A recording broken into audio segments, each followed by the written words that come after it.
Hurmatli kitobxonlar, jahon adabiyoti durdonalaridan biri Paulo Coelhoning Alkimiyaga romani bilan tanishtirib o'taman. Odamzodning bu dunyodagi yagona oliy vazifasi o'z taqdirini ro'yobga chiqarishga erishuvidir. Barcha odamlar yoshlik paytlarida o'z taqdirlarini biladilar, ammo fursat o'tishi bilan sirli bir kuch ularni o'z taqdirlarini ro'yobga chiqarish imkonsiz ekanligiga ishontira boradi. Bu sirli qudrat inson zotiga g'animday tuyuladi.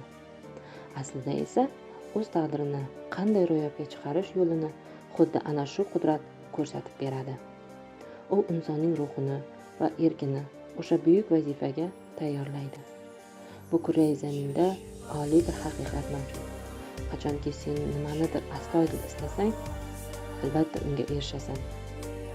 Chunki bunday istak olamning ruhida dunyoga kelgan bo'ladi. Sen yer yuzida xuddi ana shuning uchun yaratilgansan. Alkimiyaga romani zamiridagi ushbu hikmat o'tmishda o'tgan yoxud rivoyat qahramoni bo'lgan kimningdir hayotigagina taalluqli emas. Bu sizu biz uchun ham, bizdan keyingilar uchun ham o'tilajak yo'ldir. Balki bugun bu kitobning dunyodagi 120 mamlakatda sevib o'qilayotgani ham Paulo Coelhoning dunyoning mashhur yozuvchisiga aylangani ham bejiz emasdir. Alkimiyagar haqida gapirganda Richard Bachning Jonatan ismli chag'alay, tasavvurlar yoki Egzyuperning Kichik shahzoda singari ertak rivoyatlarini eslamaslikning sira ham iloji yo'q.